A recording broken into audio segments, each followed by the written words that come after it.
I stood in my parents' decorated living room on Christmas Eve, surrounded by 30 guests who'd once called themselves family. My brother Derek, the golden child who could do no wrong, raised his wine glass and announced loud enough for everyone to hear that I was nothing but a homeless nobody who lived in his car. My parents, Patricia and Harold, exchanged knowing smirks with Derek's wife, Sandra. Derek grinned wider and revealed he'd hired a private investigator to prove I'd been lying about cutting ties and building a new life. The report would arrive in 30 minutes, he promised. The room erupted in laughter and mockery as I stood frozen, holding my untouched eggnog. 3 years ago, when I was 29 years old, I worked as assistant manager at my father Harold's car dealership in suburban Ohio. It was a successful business, the kind that had been featured in local magazines for its sales numbers and community involvement. My brother Derek, 5 years older than me, held the position of sales director. He treated everyone cruelly, from the lot attendants to the finance managers, but especially me. He'd belittle my ideas in meetings, mock my suggestions in front of clients, and constantly remind me that he was the one Dad really trusted. Patricia, our mother, always defended Derek's behavior. She called it strong leadership, said he was preparing to take over the business someday, claimed his intensity was what made him successful. Whenever I tried to talk to her about how he treated people, she'd wave her hand dismissively and tell me I was too sensitive, that I needed to develop thicker skin if I wanted to survive in business. The breaking point came on a Tuesday afternoon in March. I'd spent 3 months negotiating a major fleet sale with a local construction company, 25 vehicles, a deal worth over $700,000. I'd met with their operations manager 6 times, adjusted the financing package 4 times, and finally got them to sign. I walked into Harold's office with the signed contracts, proud of the work I'd done. 2 days later, at our monthly company meeting, Harold stood at the front of the conference room and praised Derek for closing the biggest fleet sale in company history.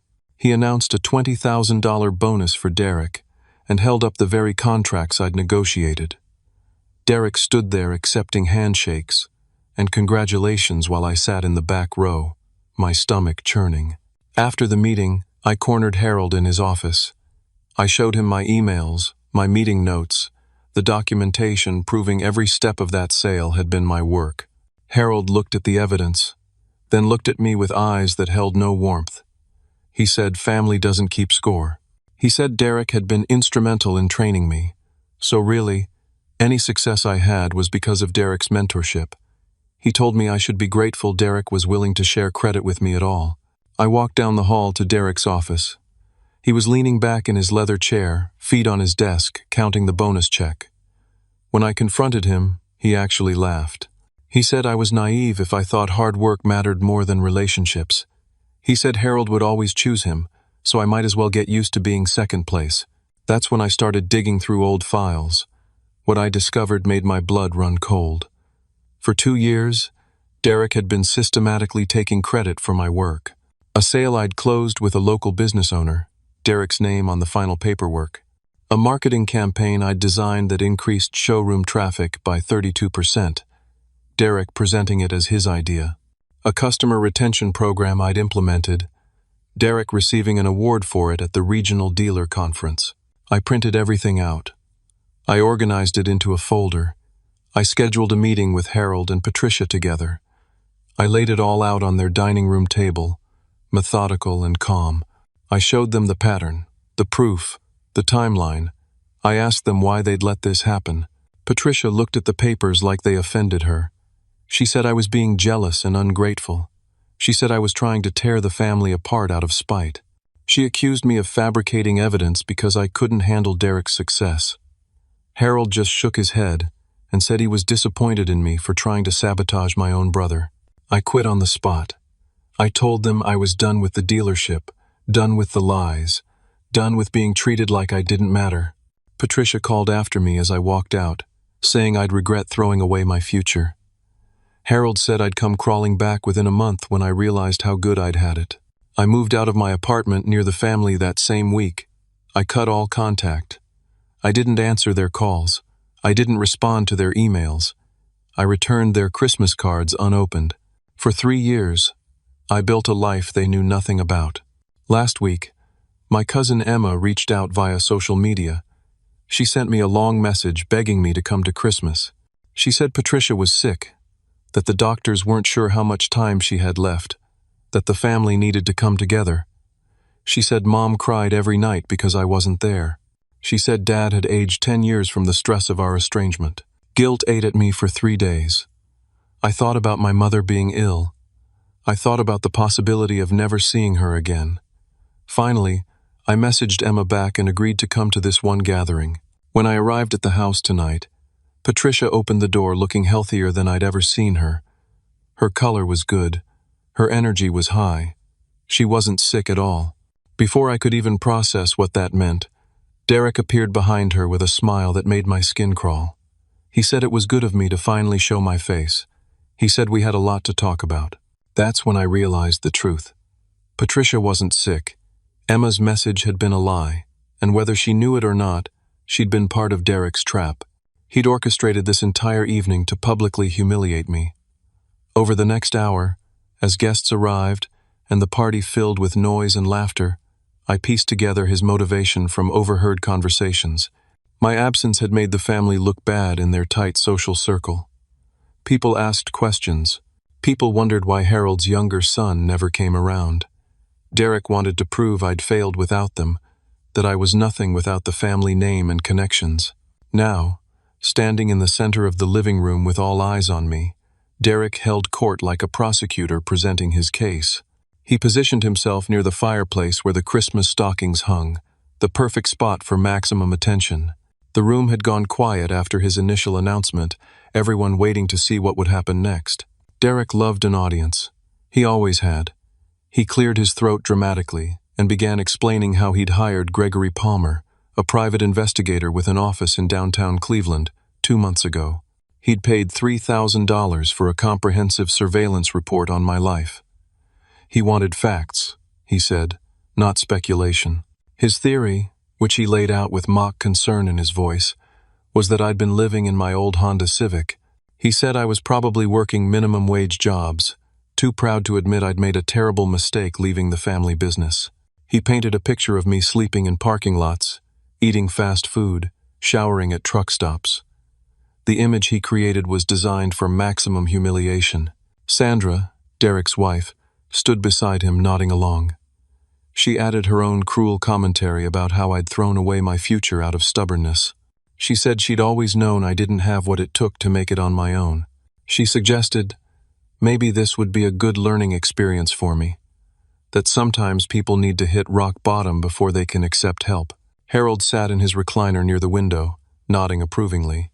He said a man who abandons his family deserves what he gets. He said he'd tried to teach me about loyalty and responsibility, but I'd been too stubborn to listen.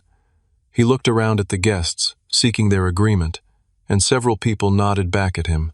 Patricia sat on the couch, dabbing at fake tears with a tissue. She said they'd tried so hard to help me. She said they'd reached out repeatedly, but I'd refused every attempt at reconciliation. She made herself the victim, the grieving mother whose son had broken her heart. Other family members and friends chimed in with their opinions. Aunt Carol, my father's sister, mentioned she'd seen someone who looked like me at a truck stop about 6 months ago. She said the man had looked tired and dirty, and she'd been too ashamed to approach him. Uncle Raymond, who practiced law in Cincinnati, said he'd always known I didn't have what it takes to succeed in the real world. He said some people are built for independence, and others need structure and family support. I remained calm through all of it. I didn't defend myself. I didn't argue. I just checked my watch. 28 minutes had passed since Derek's initial announcement. 2 more minutes until the investigator's report arrived. Derek's friend Jason, a guy I'd gone to high school with, asked why I wasn't saying anything. He seemed genuinely curious, like he expected me to be shouting denials or making excuses. The room turned their attention to me, waiting for a response. Derek answered before I could. He said it was because I knew they were about to expose the truth. He said I had no defense, no explanation that would make any sense. He said the evidence was about to arrive and then everyone would see him for what he really was. The doorbell rang. Derek's eyes lit up. He practically ran to the front door, and I could hear him thanking the courier. When he came back into the living room, he held a large manila envelope above his head like a trophy. People actually applauded. He made a show of opening it slowly, building the suspense, but as he pulled out the papers and began reading, his expression changed. The color drained from his face. His hands started shaking.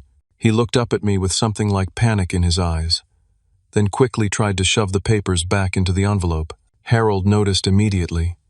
He stood up from his recliner and crossed the room in 4 long strides. He snatched the papers from Derek's hands before Derek could hide them. Derek tried to grab them back, but Harold turned away, already reading. Harold's voice filled the room as he began reading aloud. The address listed for me was a modern downtown loft in Columbus, Ohio, about 2 hours south of where we stood. Not a car, not a shelter. A loft in one of the newly renovated buildings near the Arena District. The report detailed that I was the founder and chief executive officer of a company called Summit Strategies. Harold's voice caught slightly as he read that part.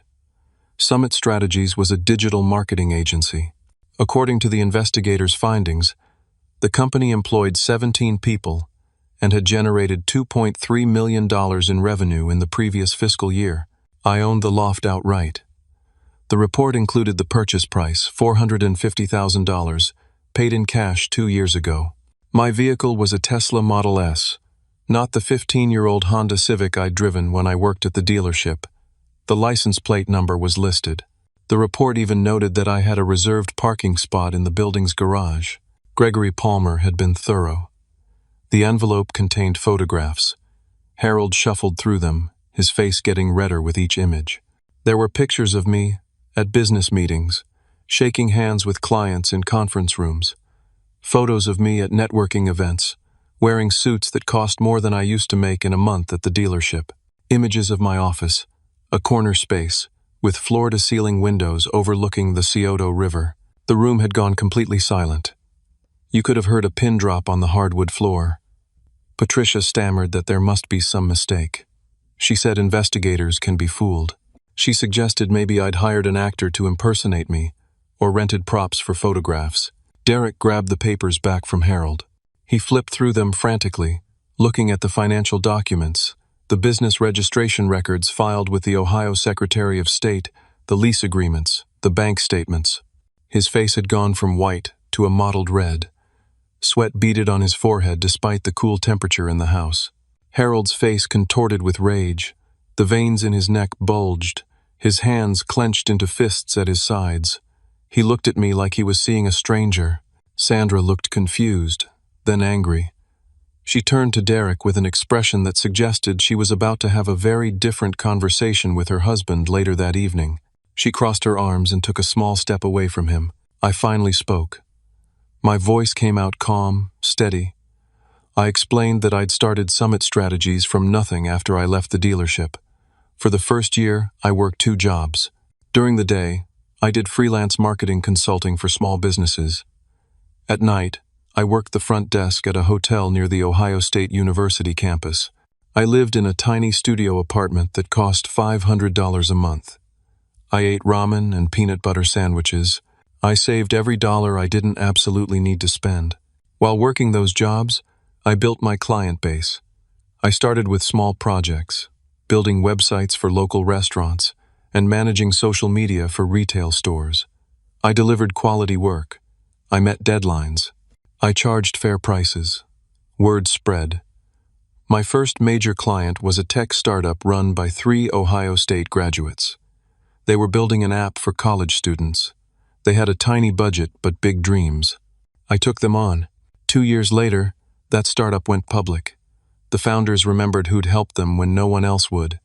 They referred me to other startups, other entrepreneurs. My business grew. I hired my first employee, then my second. I moved out of the studio and into a better apartment. I bought used office furniture off Craigslist and rented a small office space. I reinvested everything back into the business. Every profit went toward better equipment, better software, hiring talented people. I worked 70-hour weeks. I learned everything I could about digital marketing, about entrepreneurship, about managing teams. I made mistakes and learned from them. I lost clients and figured out why. I celebrated small victories and used failures as stepping stones. Several guests looked impressed. Others seemed shocked. A few people started whispering to each other. The dynamic in the room had shifted, and everyone could feel it. Derek sputtered, trying to regain control of the narrative. He said the documents didn't prove anything. He suggested they could be fabricated. He said anyone could create fake financial statements and business registrations. He waved the papers dismissively, but his hand was still shaking. Harold demanded to know why I hadn't told them about any of this. His voice boomed through the room. He wanted to know why I'd let them think I was struggling. He acted as though I'd wronged him by not keeping him informed of my success. I pulled out my phone. I opened my photos and found the image I'd saved 18 months ago. I held the phone up so Harold could see it clearly.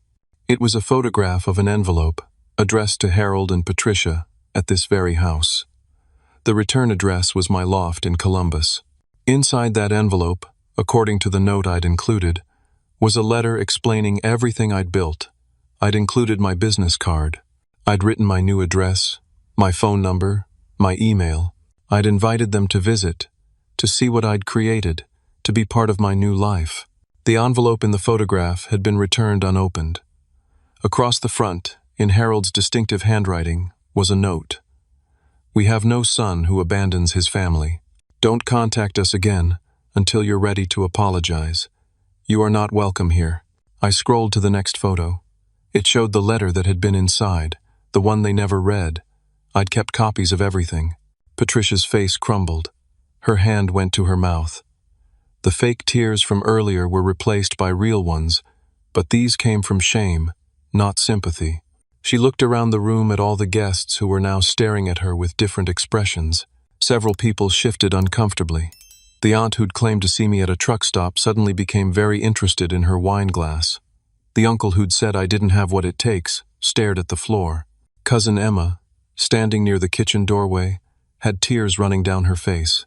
Derek tried desperately to regain control. He raised his voice, saying that having some little business didn't change the fundamental issue. I'd abandoned my family, he insisted. I'd chosen pride over relationships.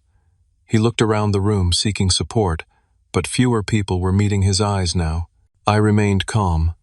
I said there was more to Gregory Palmer's report that Derek hadn't read yet. I suggested Harold might want to look at the section toward the back, the pages Derek had tried to hide. Harold's hands trembled as he flipped through the document.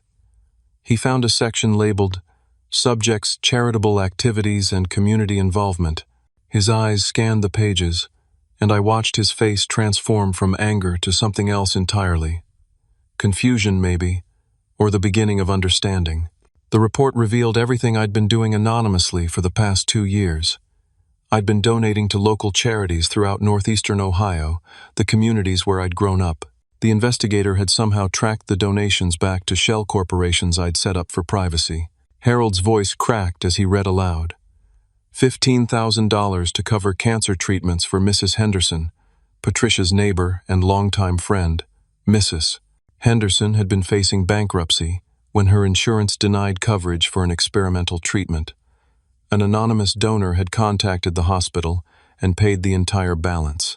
$25,000 annually to fund scholarship programs at the community college, where both Derek and I had taken business courses before I went to work at the dealership. The scholarships were designated for students from low-income families who showed potential but lacked resources. $10,000 annually to support the youth center, where Derek and I had played basketball as kids. The center had been struggling with budget cuts. An anonymous donor had stepped in to fund their after-school programs and summer camps. The list continued. Donations to the food bank, support for a women's shelter, funding for a program that provided interview clothes and job training for unemployed workers. Mrs. Henderson was actually at the party. She'd been standing near the dining room, probably invited by Patricia to witness my supposed humiliation. When Harold read her name and the amount, she gasped. Her hand flew to her chest. She started crying, real tears that came from deep gratitude and shock. She spoke up, her voice shaking. She confirmed that someone anonymous had indeed paid her medical bills 18 months ago.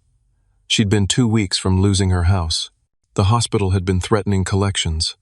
Then suddenly, miraculously, the entire balance was cleared. She'd tried to find out who did it, but the hospital said the donor insisted on complete anonymity. She'd prayed every day to thank whoever had saved her life. Emma finally found her voice. She stepped forward from the kitchen doorway. She revealed that when her mother, my Aunt Susan, had died suddenly last year, the funeral costs had been overwhelming. Emma had been trying to figure out how to pay for everything when the funeral home called to say an anonymous donor had covered all the expenses. She'd never known who. Now she understood. The energy in the room had completely shifted. People were looking at Derek and Patricia with expressions ranging from confusion to disgust. The narrative Derek had tried to create was falling apart. Instead of a failed, homeless son, they were seeing someone who'd succeeded beyond any of their expectations and used that success to help others quietly, without seeking recognition. Sandra spoke quietly to Derek, but in the silence of the room, everyone could hear her. She asked if he'd known about any of this. Her voice held an edge of accusation. Derek insisted I'd done it all to show off, to make the family look bad by comparison. He said it was a calculated move to manipulate people's emotions. I shook my head. I told the room the truth. I'd helped those people because they needed it, and because it was the right thing to do. I'd kept it anonymous because I didn't want gratitude or recognition. I'd simply seen people struggling with problems I now had the resources to help solve. Mrs. Henderson had always been kind to me as a kid. The youth center had given me a safe place to go after school. The community college had given me my first real education in business. I was giving back to people and places that had given to me. Patricia tried to approach me. Her tears were genuine now, streaming down her face. She reached out her hands toward me and called me sweetheart, a term she hadn't used in years. She said she didn't know, that she'd had no idea I'd been doing all these things. I stepped back, maintaining the distance between us. My voice remained steady, but there was steel in it now. I told her she didn't know because she'd never asked. In 3 years, she'd never once wondered if I was okay. She'd never questioned the narrative Derek and Harold had created about me having a mental breakdown. She'd never doubted the story they spread through the community that I was unstable, unreliable, mentally ill. Derek had told people at the dealership that I'd been fired for theft. He'd spread rumors to clients that I'd stolen customer information. He'd tried to poison every professional relationship I might have had in the area. I pulled out my phone again. I'd saved certain things, knowing this confrontation might come someday. I found the voicemail Derek had left me 1 year ago. I played it on speaker, the volume turned up so everyone in the room could hear. Derek's voice came through the phone, tinny but clear. In the message, he was laughing. He talked about how he'd successfully spread rumors about me. He bragged about contacting my early clients, trying to discredit me. He said I deserved to suffer for walking away from the family. He called me worthless trash. He said I'd never succeed at anything. He threatened legal action if I ever tried to contact the family again. The message was vile, filled with cruelty and contempt. The room was absolutely silent as the message played. When it ended, no one spoke. Sandra had gone pale. Several guests looked away, unable to meet anyone's eyes. The voicemail finished playing, but Derek's cruel voice seemed to echo in the sudden silence. Sandra stood frozen, staring at her husband like she'd never seen him before. Her mouth opened, then closed. Finally, she spoke, her voice barely above a whisper. She asked Derek what he'd done. Harold tried to defend his oldest son. He said Derek had been protecting the family name. He claimed that sometimes tough measures were necessary to deal with difficult situations. He looked around the room for support, but found none. People were looking at their drinks, at the floor, at the Christmas tree, anywhere but at Harold's face. I cut through Harold's excuses. I asked him directly what Derek had been protecting. Was he protecting the family from the truth that I could succeed without them? Was he protecting the lie that I needed the dealership more than the dealership needed honest workers? More truth spilled out. I explained that Derek had called my first 3 potential clients when I started Summit Strategies. This was in the early days, When every client meant the difference between survival and failure. Derek had called these business owners and told them I'd been fired from the family dealership for unethical practices. He'd lied about my credentials, my experience, my character. He'd done everything he could to sabotage me before I even had a chance to begin. But those clients had done something Derek hadn't anticipated. They'd checked my references anyway. They'd talked to people I'd worked with before Derek had gotten to them. They'd looked at samples of my work. They'd given me a chance, and I'd delivered quality results. My work spoke for itself, loud enough to overcome Derek's lies. Harold was still flipping through Gregory Palmer's report. The investigator had been incredibly thorough, perhaps more thorough than Derek had wanted. Harold found another section, this one with a different title, Additional Findings Regarding Subject's Brother. The room watched, as Harold's face changed again. He read silently at first, his eyes moving faster and faster across the page. His jaw clenched, his nostrils flared. When he finally spoke, his voice had lost all its earlier strength. The investigator, in doing his job properly, had uncovered something unexpected. Derek had been embezzling from Harold's dealership. The amounts were small enough to avoid immediate detection, but consistent enough to add up significantly over time.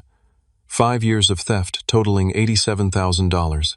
Gregory Palmer had included evidence. Harold shuffled through pages of altered expense reports, fake vendor invoices, duplicate reimbursements for travel that never happened. The investigator had highlighted the patterns, connected the dots, laid out a case that would hold up in any audit or court proceeding. Harold's hands shook so badly he nearly dropped the papers. His face had gone from red to a grayish color. He looked decades older than he had an hour ago. He turned to Derek and demanded to know if it was true. Derek panicked. He lunged for the papers, trying to grab them out of Harold's hands. Harold pushed him away with surprising force. Derek stumbled backward, caught himself on the arm of the couch. He started making excuses, stammering that he'd borrowed the money, that he'd always planned to pay it back. He said he'd had unexpected expenses, that Sandra didn't know, that he'd been going to come clean eventually. Sandra started crying. These weren't quiet tears, but loud, gasping sobs. She said Derek had told her they'd received an inheritance from his grandmother who'd passed away 4 years ago. She thought that's where their new kitchen had come from, the vacation to Hawaii, the private school tuition for their daughter. She'd had no idea any of it was stolen money. The party guests were utterly silent. Some looked horrified. Others looked fascinated in the way people can't help but watch something terrible unfold. It was like witnessing a car accident in slow motion. Uncle Raymond, the lawyer, asked to see the documents. Harold handed them over numbly. Raymond examined them carefully, his practiced eyes scanning the evidence. After several long minutes, he confirmed that the documents appeared legitimate and comprehensive. He said if this went to the authorities, Derek would likely face criminal charges. 2 years later, that startup went public. The founders remembered who'd helped them when no one else would. They referred me to other startups, other entrepreneurs. My business grew. I hired my first employee, then my second. I moved out of the studio and into a better apartment. I bought used office furniture off Craigslist and rented a small office space. Then Harold did something that shocked everyone in the room, including me. He buried his face in his hands and admitted the truth. His voice was muffled, broken. He said he'd known about the embezzlement. He'd discovered it 6 months ago while reviewing financial records. He'd found the discrepancies, traced them back to Derek, confronted him privately. Harold demanded to know why I hadn't told them about any of this. His voice boomed through the room. He wanted to know why I'd let them think I was struggling. He acted as though I'd wronged him by not keeping him informed of my success. Harold had hidden the evidence. He'd adjusted the books. He'd taken money from his personal accounts to cover the shortfalls. He'd done it all because he couldn't bear the shame of having his oldest son revealed as a thief. He'd told himself that family protects family, that public exposure would destroy everything he'd built. He looked up at me with devastated eyes. Tears ran down his face into his gray beard. He said he'd chosen to protect the wrong son. He'd covered for a thief, while refusing to even read a letter from the son who'd actually made something of himself. The room erupted. People started talking all at once. Sandra grabbed her coat from the closet near the front door. She told Derek through her tears that she was leaving. She was taking their daughter Emma, their 10-year-old who'd been upstairs playing with her tablet unaware of the drama below, and they were going to her mother's house. She said she couldn't even look at him right now. Derek tried to follow her, tried to apologize. He grabbed her arm, but she pulled away. She told him not to touch her. She said she'd married a man she thought was honorable and successful, but she'd been living with a liar and a thief. She called her daughter's name, and the little girl appeared at the top of the stairs, confused by the shouting. Harold stood, his posture defeated. He told Derek to leave his house. His voice carried no anger now, just exhaustion. He said he didn't want to see Derek's face. Patricia cried out in protest, but Harold ignored her. He repeated that Derek needed to leave. Now, tonight. Derek turned on me. His face transformed with rage. He screamed that this was all my fault. I'd brought that investigator's report. I'd exposed his secrets. I'd destroyed his family. Spittle flew from his mouth as he shouted. Several guests backed away from him. I remained still, my voice calm. I pointed out that Derek had hired the investigator. He'd been the one who wanted to dig into my life and expose my secrets. The truth had come out because he'd gone looking for it. If he'd left me alone, none of this would have happened. He'd set this entire nightmare in motion himself. Guests started leaving. They grabbed their coats, mumbled awkward goodbyes, hurried to their cars. Nobody wanted to be part of this family implosion anymore. Within 10 minutes, the room had cleared of everyone except immediate family and a few close relatives who felt obligated to stay. Mrs. Henderson approached me before she left. She was a small woman, barely 5 feet tall, with white hair and kind eyes behind thick glasses. She wrapped her arms around me in a tight hug. She thanked me through tears, her voice muffled against my chest. She said I'd saved her life.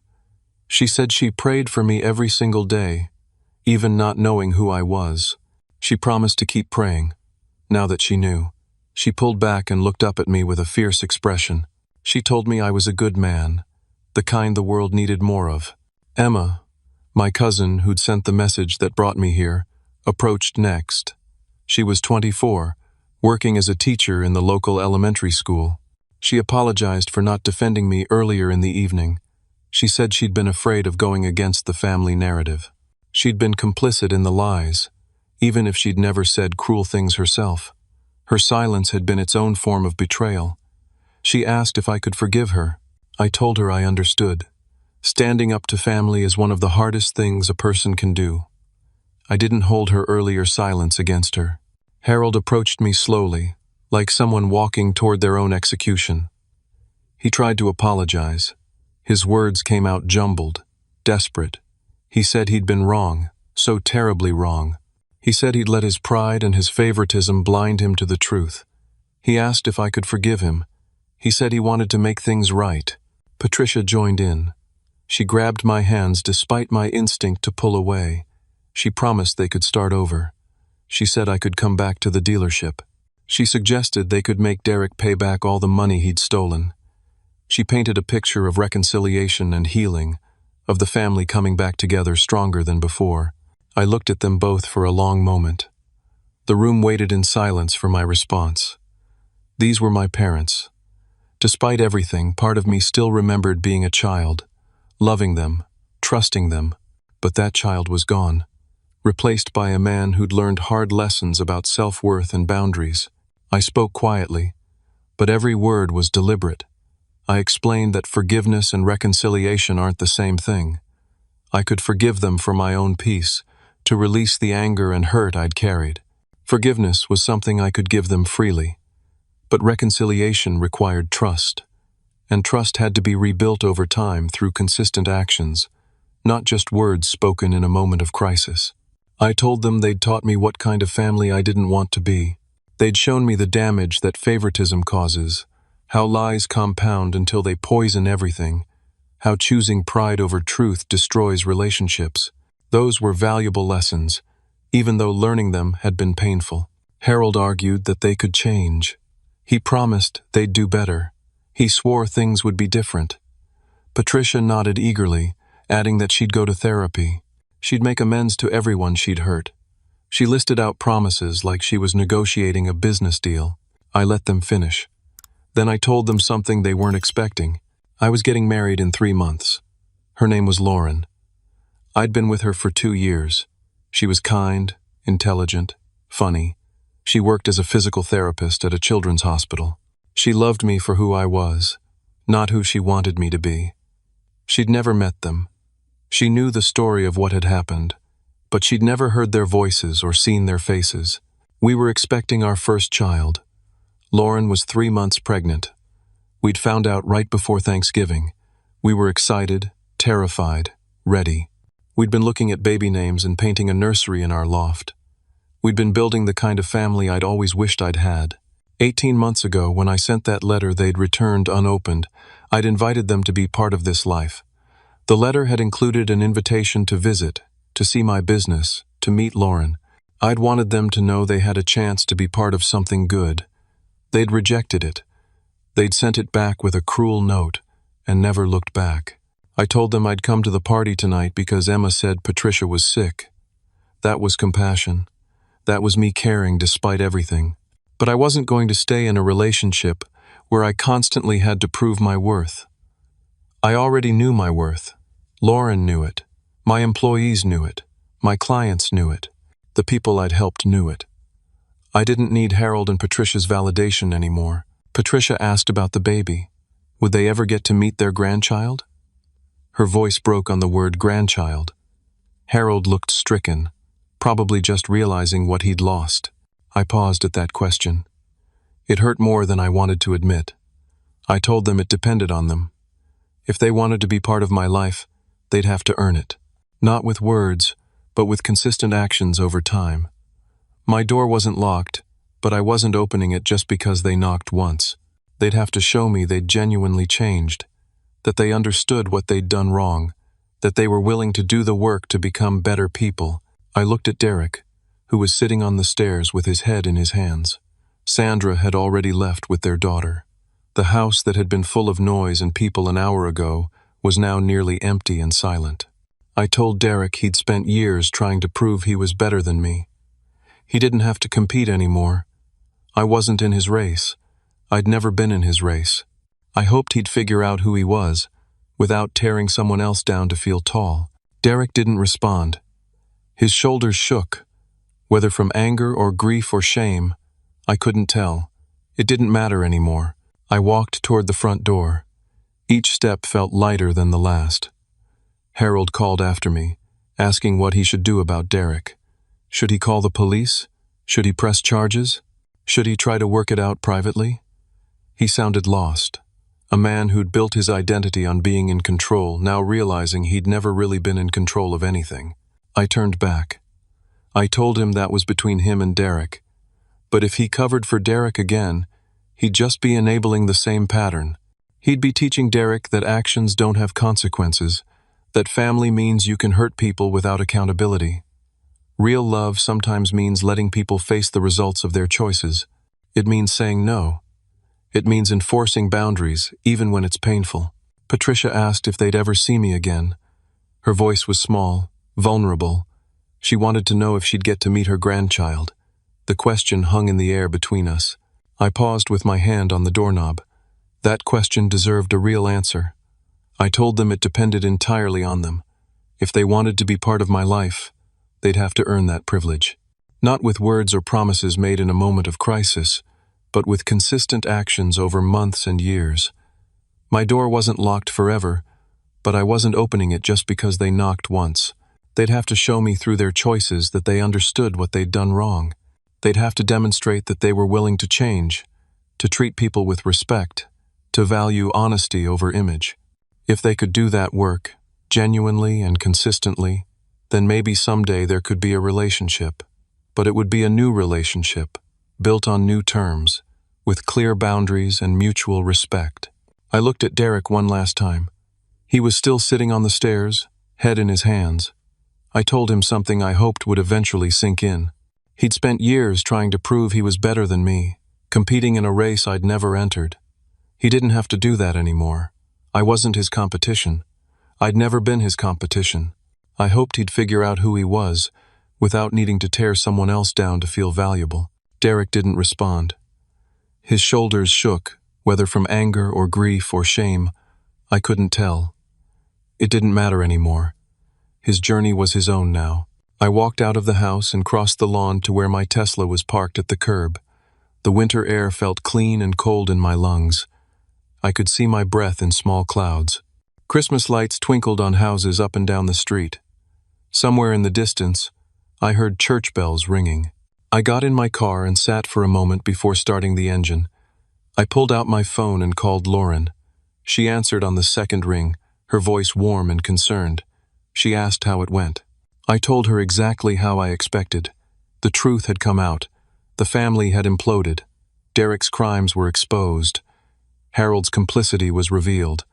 Patricia's lies were laid bare. It had been brutal and ugly and necessary. Lauren asked if I was okay. That simple question, asked with genuine care, almost broke me. I took a breath and told her the truth. I was better than okay. I felt lighter. I felt free. The weight I'd been carrying for 3 years, the burden of their judgment and rejection, had lifted. She said she'd make hot chocolate, and we could talk when I got home. She asked if I wanted to stop and get anything on the drive back. I told her just to be there. That was all I needed. She laughed, that bright sound that had first made me fall in love with her. She said she wasn't going anywhere. As I drove through the dark streets toward the highway, I found myself reflecting on the journey that had brought me here. 3 years ago, sitting in Harold's dealership office, with proof of Derek's theft of my work, I'd felt worthless. I'd questioned everything about myself. Was I not good enough? Not smart enough? Not worthy of recognition or respect? Cutting ties with my family had felt like failure at the time. I'd grown up believing family was everything, that blood was thicker than water, that you stuck together no matter what. Walking away had felt like admitting defeat. But that distance had given me something invaluable. It gave me space to discover my own strength. Without Harold's shadow, or Derek's cruelty, or Patricia's favoritism, I'd learned who I was. Building summit strategies from nothing had taught me resilience I never knew I possessed. Every obstacle I overcame, every client I earned, every employee I hired, proved to me that I was capable. Meeting Lauren had taught me what healthy love actually looked like. She didn't keep score. She didn't play favorites or pit people against each other. She celebrated my successes without needing to diminish them. When I struggled, she supported me without making me feel weak. She was a partner in every sense of the word. The baby growing inside her represented a future I was creating intentionally. I would be a father who saw his children clearly, who valued them for who they were rather than who I wanted them to be.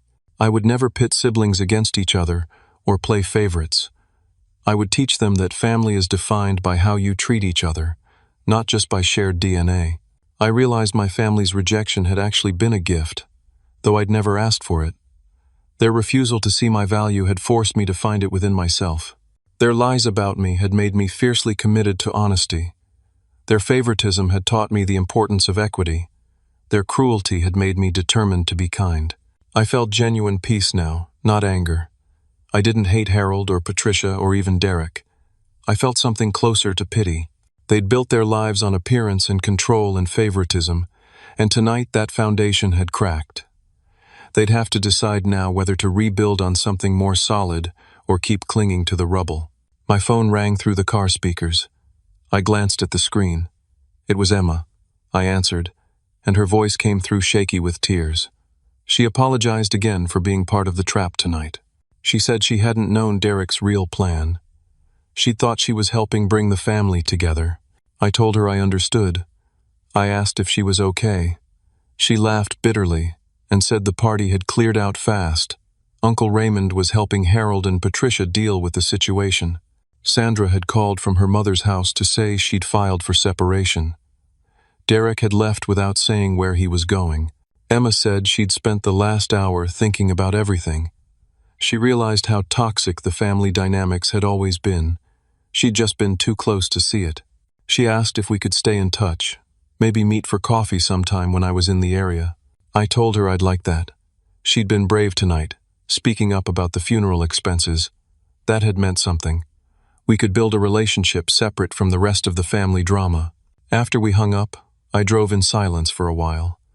The highway was mostly empty this late on Christmas Eve. Most people were home with their families, gathered around trees and fireplaces, sharing meals and traditions. I thought about the life I was driving back to. Lauren waiting with hot chocolate, our loft with its view of the city. The nursery we'd started painting a soft yellow because we wanted to be surprised by the baby's gender. The business I'd built that employed people and changed lives.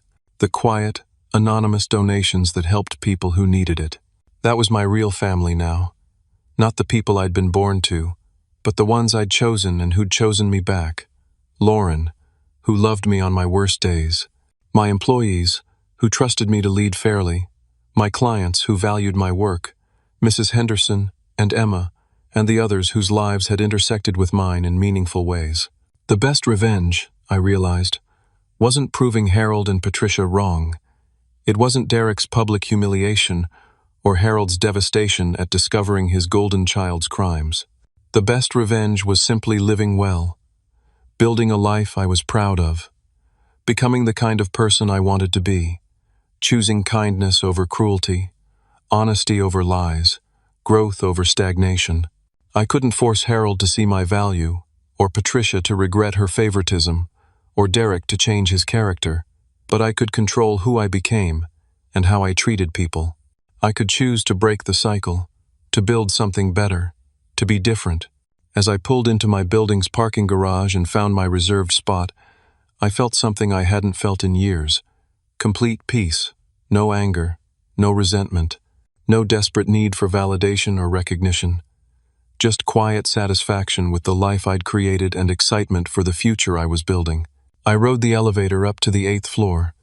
When I opened the door to the loft, Lauren was on the couch with 2 mugs of hot chocolate on the coffee table. She looked up and smiled, and I knew I was exactly where I was supposed to be. We sat together for hours that night, talking through everything that had happened. She listened without judgment. She asked questions without pushing. When I talked about the pain of seeing my parents' faces when they realized what they'd lost, she held my hand. When I described Derek's voicemail and how ugly it had been, she reminded me that his cruelty said everything about him and nothing about me. Eventually, we moved to the window. The city spread out below us, lights twinkling like earthbound stars. She put her hand on her belly, and I covered it with mine. We stood there in comfortable silence, looking out at the world we were bringing our child into. I thought about what I wanted to teach this baby. Not to seek approval from people who couldn't give it. Not to compete for love or acceptance. Not to measure their worth by someone else's opinion. But to know their value. To trust their abilities. To build relationships based on mutual respect and genuine care. Sometimes the people who should love you most will fail you. That failure will hurt in ways that leave permanent scars. But those scars can become sources of strength. They can teach you what not to do, who not to be. They can motivate you to build something better. Your worth isn't determined by family approval or public recognition. It's not measured by whether your parents are proud, or your siblings are jealous, or your community acknowledges you. Your worth comes from who you are, how you treat people, what you build, how you grow. Success isn't about proving others wrong. It's about proving yourself right. It's about setting goals and reaching them, not for applause but for the satisfaction of achievement. It's about becoming someone you respect when you look in the mirror. Walking away from toxicity isn't abandonment or failure. Sometimes it's the only path to survival and growth. Sometimes the healthiest thing you can do is create distance from people who diminish you, even if those people are family. Forgiveness can exist without reconciliation. You can release anger and move forward without rebuilding relationships that harmed you. You can wish people well from a distance without inviting them back into your life. Real family is built on mutual respect, not obligation. It's chosen, not just inherited. The people who celebrate your victories without jealousy, who support you through failures without judgment, who see your value without needing proof, those are your real family. And perhaps most importantly, you can't force people to see your value. but you can absolutely choose to surround yourself with people who already do. As Lauren and I finally headed to bed that Christmas morning, the sky beginning to lighten with dawn, I felt grateful. Grateful for the 3 years of struggle that taught me strength. Grateful for the rejection that forced me to find my own path. Grateful for the pain that showed me what I didn't want to become. Grateful for Lauren and the life we were building together. The family I'd been born into had failed me, but the family I'd chosen, and the one I was creating, would be different, better, built on love and honesty and respect. And that was worth more than any amount of belated recognition from people who'd never really seen me at all. Have you ever had to walk away from people you loved because staying was hurting you? How did you find the strength to choose yourself? I'd love to hear your story in the comments below. If this story resonated with you, please hit that like button and subscribe to hear more stories about overcoming family challenges and building the life you deserve. And share this with someone who might need to hear that it's okay to choose your own peace over toxic relationships. Thank you for listening, and I hope you find the courage to build the family and life you truly deserve.